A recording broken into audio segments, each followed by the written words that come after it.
And here we go. Hello. How are you? I'm good. Sorry, I cut you off. You were in mid-thought. No. I just realized I said, how are you? And it's weird because we've already been seeing each other all day. So for me to ask you, how are you? I know, on but a I think it's podcast? different. I feel like when we do this, it's separate conversation from how And I feel the need to say, how are you when I see you on this, even though I know it you're just doing feels pretty like well. a whole different experience because people have asked me before if, you and I are just talking and then we hop on this, like it's just more of the same. And I'm like, no, it's really different. I don't know why. And I can't explain it, and I but really enjoy it. yeah, me too. It seems like a It's whole almost like separate conversation. Yeah, like we can have this weird bubble separate conversation that we don't really prep for much. It really kind of comes off the top of the head. I mean, we have some ideas of what we want to talk about, right, but like exactly. which I really look forward to, and we never know where it's going to go. Yeah. Mm-hmm. I just want to answer your question, I'm doing well, thank you. Oh, sorry. Yeah. Oh, great. That's so good to hear that you're doing well.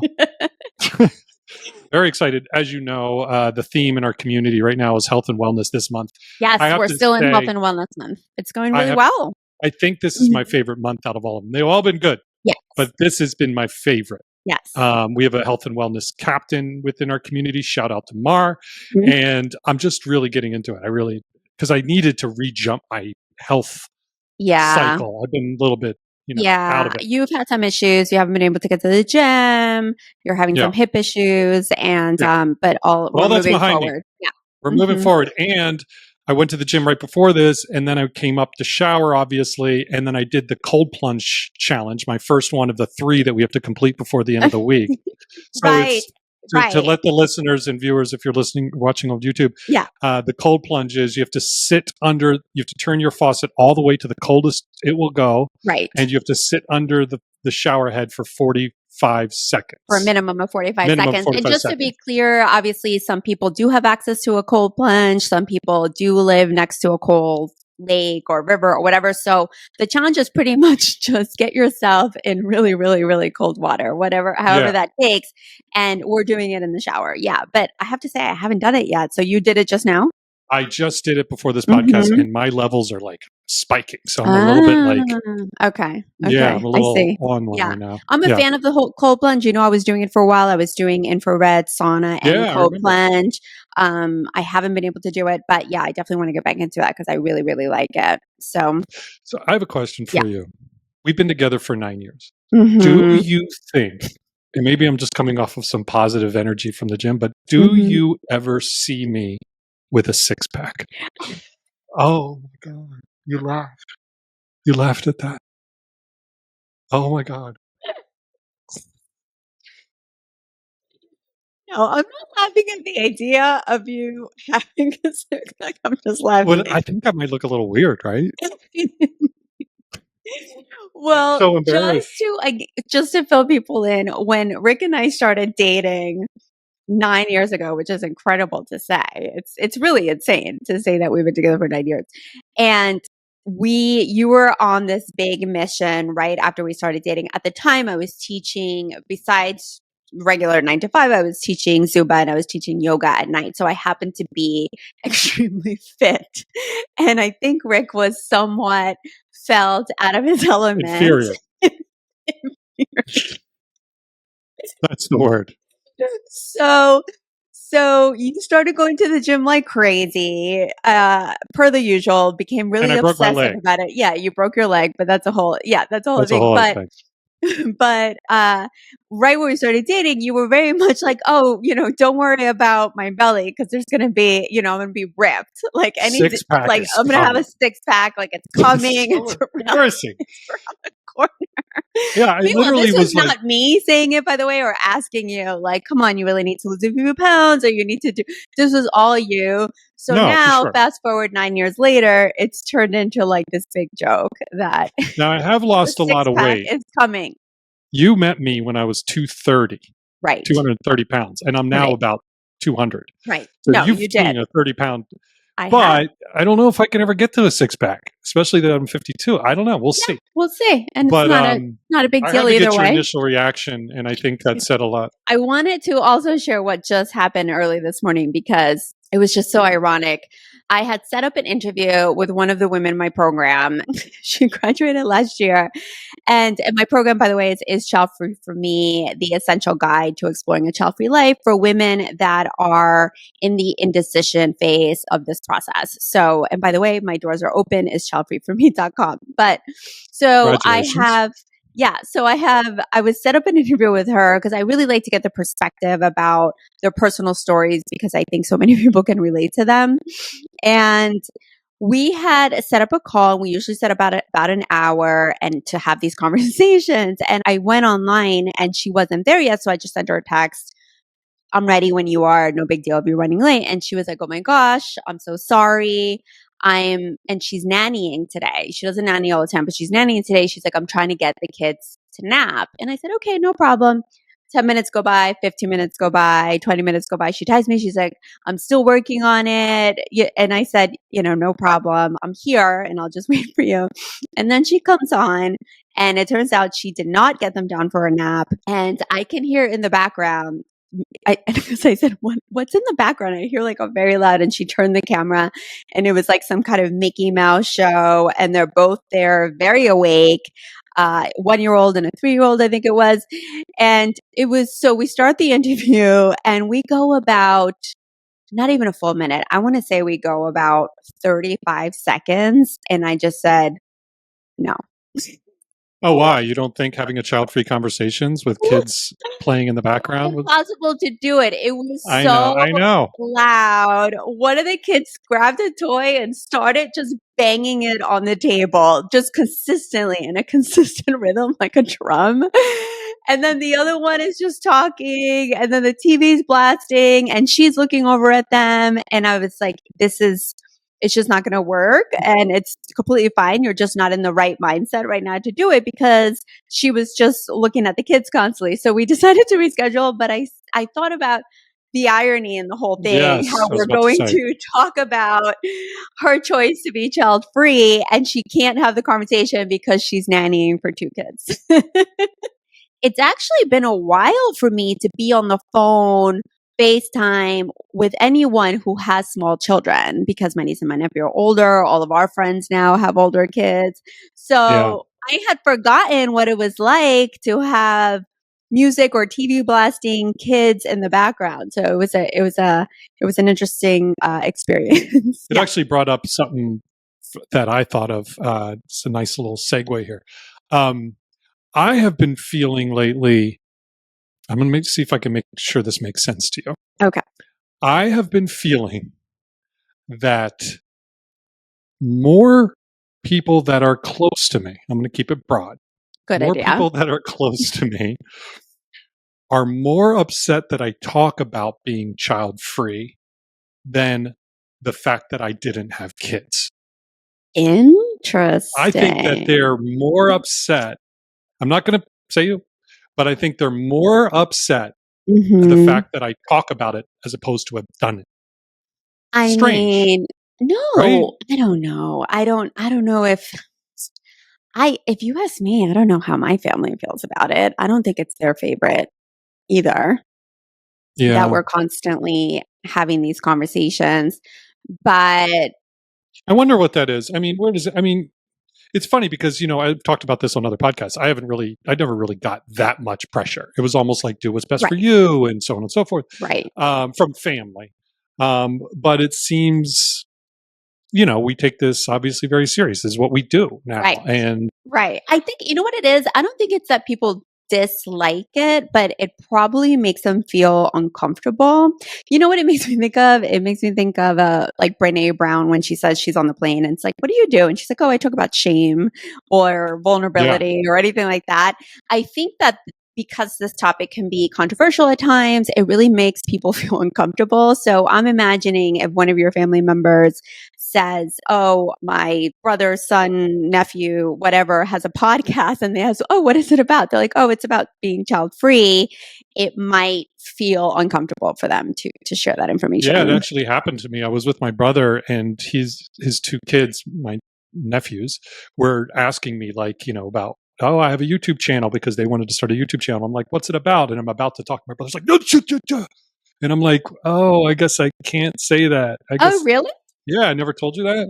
Oh, Oh, yeah. I'm He like surprised. shut me down quick, and I respected that. I mean, it's his kids. I don't want to throw something out there but I don't think he thought that they could wrap their head around it.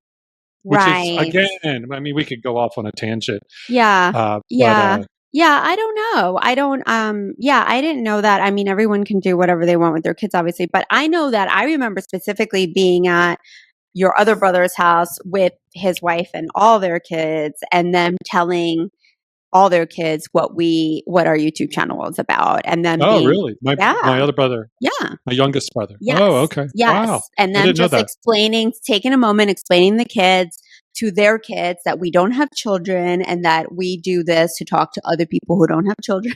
And you don't remember this? It was hysterical actually I don't because think your I was there. niece, you were definitely there, and your niece, she goes, well, that sounds like a better option. Oh my. So it was a really cute Sh- moment. But yeah, I mean, to each their own. Not everybody feels comfortable with the topic. I get it. Well, Yeah. I'm excited to get into today's topic. Yeah, and it actually sort of blends in with today's topic because today we're going to talk about See how the that just happened? We didn't plan that. As we talked about, it just kind of like flows. Yeah, so today we're going to talk about the reaction from family, from parents, from friends about the choice to be child free. And in our last live meetup with our community, we talked about it and everybody went around and shared what their experience was when people found out that, no, I'm not going to have kids. And by the way, if anyone's interested in joining our fabulous group of child free people, thechildfreeconnection.com to get more info on that. So, and another thing that sparked interest in this topic was that I read an article. It was either this week or end of last week, and it's called My Children Are Child Free, and That's Fine by Me. And I just thought it was a really refreshing take. So, we're going to chat about that in a second as well. Great. I'm looking forward to that. Before we get into it, I do want to bring up one other thing because someone had a birthday. We had such a good time. We went away. I urge anyone to do this who's listening, just to get away, like, I know. going out to dinner, just like try to get away. We did a very quick and easy and relatively cheap trip to Fredericksburg outside of Austin, Texas, and we had a blast. We did. Now, we stayed at an Airbnb. Mm-hmm. We can get into that because it's not my favorite. And it's not because I don't like Airbnbs. It's because I have a thing with staying in houses. I've been in condos for a very long time. Yes. And when I stay in the houses, I get freaked out. You do. You're on high alert, high patrol. High alert, high patrol. Peeking through windows, making sure you're basically, you take on the duties of a security guard. I'm just used to communal living. A lot of people being around me. Yes. I still feel the need, that safety in numbers mentality. Yes. So when I go to a small town, and we go to a house and we stay in someone else's house, it completely freaks me out. I don't know if it's just too quiet, but I would love to know if anyone else feels this way. Yeah. I mean, I was the same for a long time. I'm not as bad as you, but I grew up in New York City. Well, I grew up in Queens. And so whenever I would see movies in the woods and there's a cabin and someone's getting murdered, I couldn't really relate to that environment because I didn't really leave the city. So that always was super scary to me, where someone who grows up in an extremely suburban area, or maybe they're used to just having their home and then a mile down the road is someone else's home, and they come into New York City, that can feel really intimidated and scary for them, right? So I think it probably is a blend of what we're used to growing up, and then also the fact that you and I watch every murder show. I know. It doesn't help. I should say home invasion is what I'm a little bit more worried about. Like someone coming into the home. Yeah. Or the owner that owns the Airbnbs, a little nut, they lose it. And they're like, I'm going to come in there and kill anyone that's staying in my place because I just freak out. Anyway. No, I know. But I stayed up protecting us, and we had a great time, and we went to some wineries. So why don't you tell me how your birthday went and if I delivered? Thank you for staying up all night and just freaking out and being the guard. I mean, I had a fabulous time. I love small little towns. Again, growing up in New York City, everything's hustle bustle, everything's very busy. I really love to be in quiet, cute, small, quaint towns. I'm such a fan. I really enjoy just going to cute little coffee shops. As you know, I always set up everything for us as far as where we're going to get coffee, we're going to get dessert, where we're going to get a drink, where we're going to have dinner. So you don't have to worry about that. How do you feel about that, by the way, that always gets set up for you? I mean, that's one of the reasons why I'm with you. You're just so good at it. I tried to front when we first met, and we might have talked about this before. Like, I knew, like, oh, let me take you here and do that. And then it just stopped, hard stop.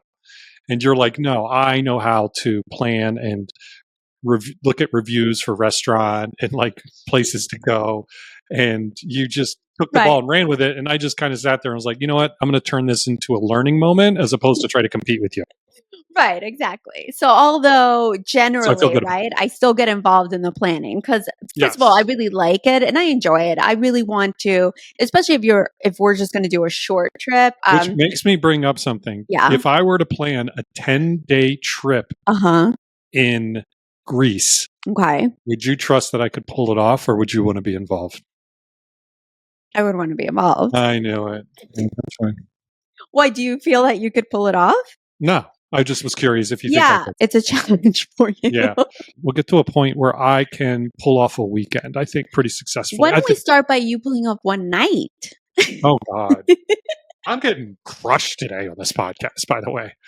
No, but we had such a good time. I do have to say that it's been not weird turning 48. Like, I don't feel paranoid about at this point, right? I don't feel like 50's around the corner because I got a lot of those comments like, oh, 50's coming up, or all these like, oh, you're late into your 40s.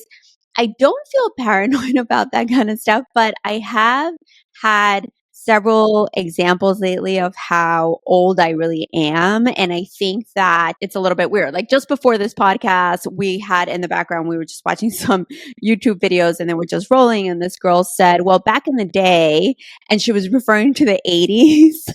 Oh my God. I turned to you and I was like, oh my God, the 80s are back in the day, which a lot of people listening or watching, that might be back in the day for them as well. But it's just, so that's what I'm saying. Like, I'm not like freaking out that I'm getting older, but it is sort of just really settling into my mind, just my age in general, that back in the day, the 80s when, I was a kid, is like ancient. It's how we used to think of, the 1940s. Yeah. So let's get into the topic. I'm excited about this one. Reactions from family members and friends. And we're opening this up to everyone, right? Like general reactions for when you tell someone that you're going to be child free. Yes. And what that feels like. Yes. So well, there's a step back, right, that we have to take.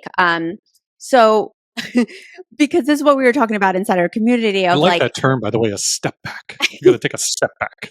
Yeah, because does this choice need to be announced, right? Do you need to say, Mom, Rick and I have decided to be child free?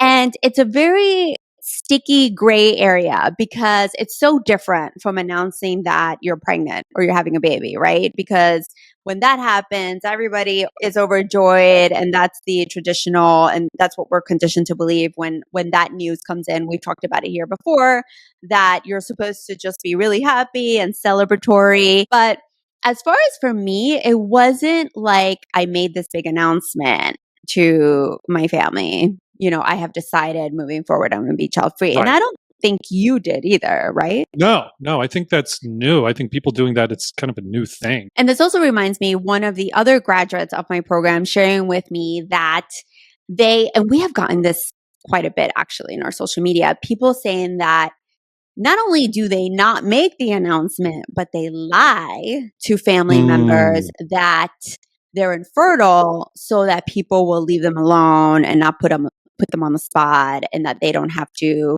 just deal with it. So that happens as well, which is unfortunate. And it's sad that people are at the point where they would just rather lie to their families because of the pressure and the judgment that they're getting. But it happens. I took the age out method. I just kept pushing it back to the point where my mom was kind of like, yeah, you're probably too old to have I think kids. A lot of people do that. I didn't come from a lot of pressure. So it's not easy when you're getting the when on a daily basis. So right. Exactly. I have a lot of understanding and empathy for people that are going through that, and that's really tough. One thing is, so I was talking about earlier that I read this article, and it was called "My Children Are Child Free," and that's fine by me, because a couple of members from our community did say my parents didn't care, my family didn't care, and then some of them even said they were not surprised, because I've been saying I didn't want kids since the time I was 4, and I've been very vocal about it the whole time. So it was refreshing to hear that. And it was also refreshing to see this article. And then this is a mom of 2 adult boys. One of her boys is 38 and the other one's 40. And she brings something up that I had actually never thought about. She says that she is often interrogated as to why my children have taken the decision not to have kids. So So the the mother's mom is being receiving a lot of, asked. Right.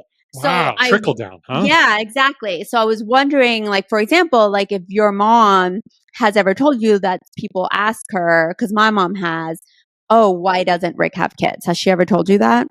No, she never has. I mean, I'm sure she has been asked. I don't know what she said, to be Yeah. honest with you. If she, I've Yeah. actually never asked her. I should ask her. You should ask her. I've I will. asked my mom, and she's told me a lot of people have assumed that that I'm not able to have them, which is, Yeah, I think that's pretty so I common think too. that's the assumption there.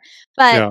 anyway, so this woman gets that question a lot, and she handles it really well, because she talks about how, both of her kids have made this choice, and she hasn't even asked them why, because she figures if my kids want me to know why they made this choice, they would tell me, which is amazing to hear from a Wow. parent. I Yeah. know. And then she said, our role as grandparents, and she puts that in quotes, is therefore limited to cat sitting for their households, and we are very content with that. So this is really one of the first articles that I have read that are just so light and about this topic, and where she's just expressing, this is just what it is. I don't have a reason.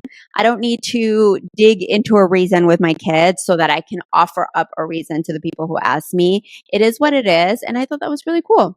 I love it. I don't think you owe a explanation on a Right. decision that you feel strongly about, that you've thought through. Right.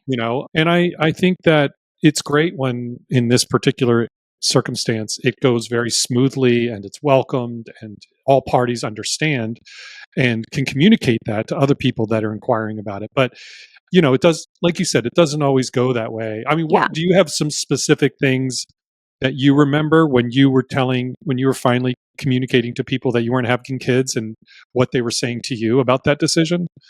Well, yeah. I mean, nobody was You on got everything board. under the sun? Yeah. Yeah. Nobody was on board with that decision at all. I mean, And not just family. Not uh-huh. just family. Yeah. I don't think that I ever really said to friends, this is what I'm doing. I think that people just realized that I wasn't hopping on that bandwagon. And then I have asked now, in hindsight, what did you think? And I do, again, get the answer that people just assumed I wasn't able to have kids. I think that's a pretty common assumption. I have actually assumed that of other people myself. I have a friend when I was younger, she's 10 years older than me, and she was the only person I knew who was child free. So when I was younger, I just assumed that she couldn't have them, because I Yeah. couldn't really at the time understand what this lifestyle was all about. Yeah. I was talking about, I call it the feeling, the moment that you realize that there's something inside you that looks at a traditional family, or you see it in movies, or you see it with friends or family or whatever, and you realize, I don't think I want that.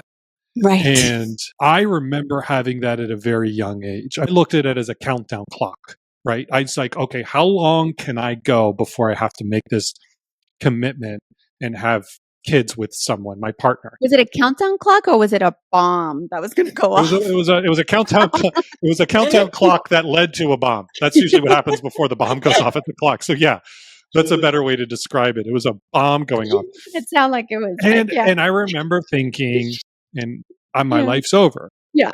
This is where my life, it's never about me again. I mean, because everyone said, it's like, oh, it's so beautiful. It just becomes Yeah. about them, and Yeah. it's not about you anymore. And I just Right. remember thinking, that sounds awful.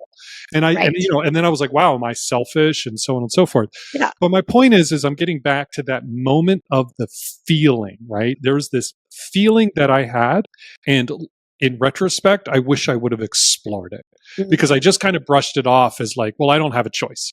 Right. You know what I mean? Yes. And now I But I don't think you knew to explore it. Nobody told you of to course not. explore it. Yeah. No, Mhm. there was no child-free connection back then. There was no social media back in the '80s when I Back speaking of the back in '80s, the day, as the girl back in the said. day back in the day when I felt that feeling back in the historic period of the Yeah. '80s. When you were in horse and carriage? Yeah. Yeah, exactly. Oh god. But it was that young. I mean, I was Yeah. really young. I don't think I had enough confidence that I could actually do the job, too. Yeah, I remember thinking like, I don't think I can pull it off. Not that I would be a bad father, but Oh, I get it. You just didn't want to. It just seemed like a lot for you. correct. Yeah, yeah, The yeah. feeling. And so I urge anyone that has that feeling Mhm.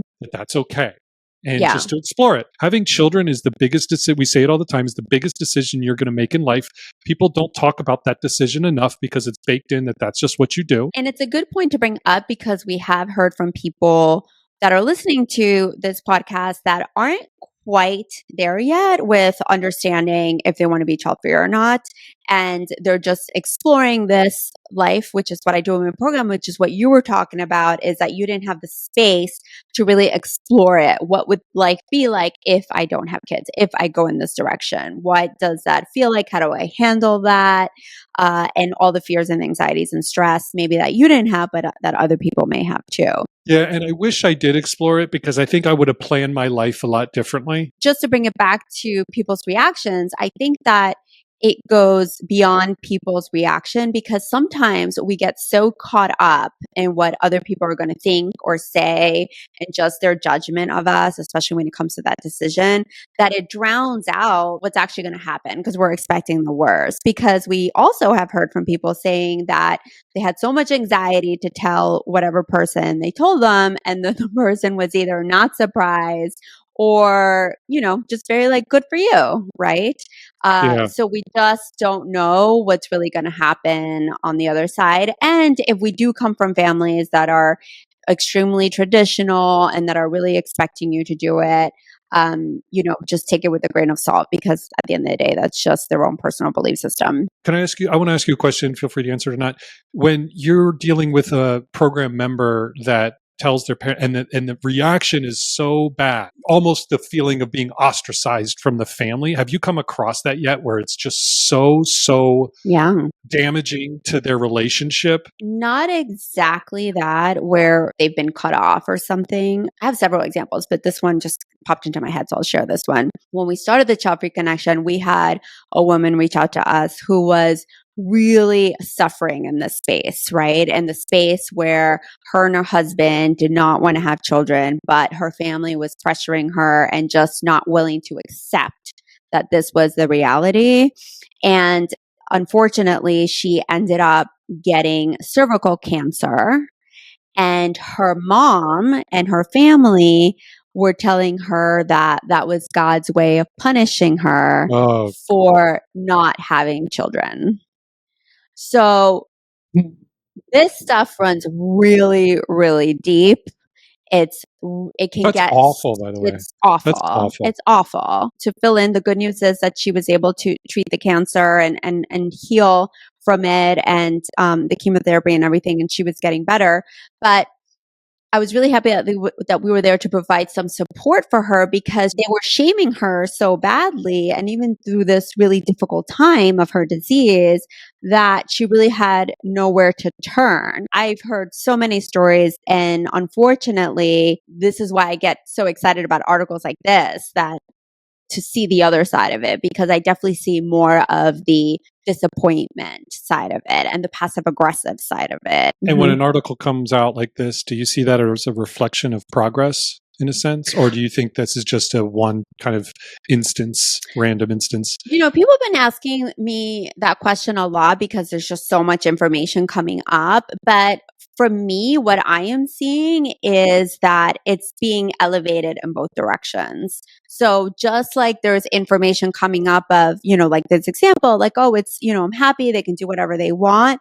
I'm also seeing an elevation in how could you not do this, right? This is not what a woman is meant to do. You're supposed to have kids. You're supposed to get married. You're supposed to. So I'm seeing a rise out of all areas. So to me, like I'm sitting back and watching all of this, and really what's happening is just this intensifying, right?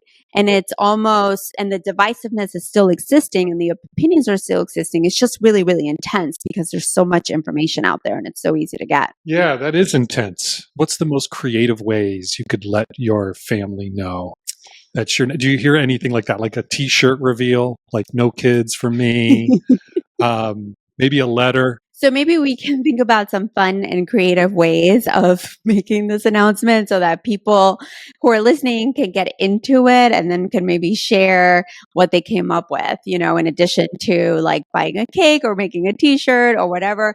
I think that the announcement of being child free should be a thing. I think it should be just as important as we're getting pregnant. So before we go, I do want to bring up a challenge we had in our community, which is take a picture of your nightstand without cleaning it up. Right. And everyone contributed. I all of a sudden became obsessed with nightstands. Right. It was really interesting to see what everybody keeps on there. Yeah. Mm-hmm. Yeah, it was. And I pride myself on a clean nightstand. Mm-hmm. And, I gave you a little judgment. Your nightstand can look like the Manhattan sometimes with all the different bottles and trinkets and stuff, but it's been looking cleaner lately. So I give you a lot of credit there. Oh, thanks. I'm sorry. Jeez. Well, here's my thing about nightstands. This is why I like you had said during the community meetup that mine was always messy. So I said, I'm going to take a picture of it right now because I hadn't done it yet. And then everybody can see what I'm talking about. And then I did. Right after we got off the call, I took a picture of it. I posted it. And it's not messy at all. Like it has like 1 or 2 items in it. But you're just very particular about things being in a very particular way. I apologized on your post to the entire community. You did. Okay. But here's my real whole theory on why it's important to have a clean nightstand. Okay. You ready for it? Yes. It's the first thing you see when you wake up. If your face is in that direction, it's the first thing you see. Okay. So if you wake up to a cluttered nightstand, I feel like my day's going to be cluttered. Okay. Food for thought. No, I mean, this is fine. If that's your belief, but leave my nightstand out of it. All right. We'll leave it on that note. Great talking to you, and we'll chat soon. Yeah. See you next week. Bye. Bye.